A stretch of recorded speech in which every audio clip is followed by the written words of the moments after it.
The last trading week for July has officially come to a close, with both the Nasdaq and S&P 500 closing green on the week, breaking a string of weekly losses that we've seen over the last 2 weeks. We heard from Apple and Amazon, who delivered strong quarterly results, beating on the top and bottom line.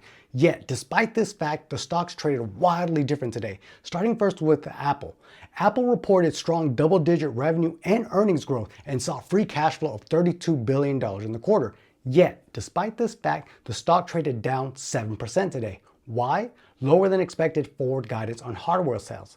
Now turning to Amazon, they reported also strong, robust results, seeing double-digit gains in revenue and earnings, as well as expanding margins. However, their free cash flow came in at negative $7.6 billion as CapEx grew and they increased forward guidance on CapEx by $20 billion.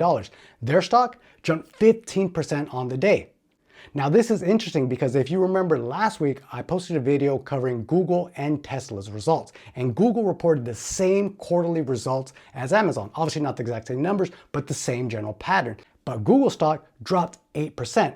In that video, I said, I'm buying more of Google at these depressed prices. And this week, Wall Street seemed to agree with me, with Google stock closing higher 11% for the week, while Amazon stock jumped 15% on similar results like Google. So why the change? Why the sudden shift? Wall Street has now digested all the quarterly results from all the major hyperscalers, and I think they're seeing the same thing I've been telling you about. The sky is not falling. Revenue is strong.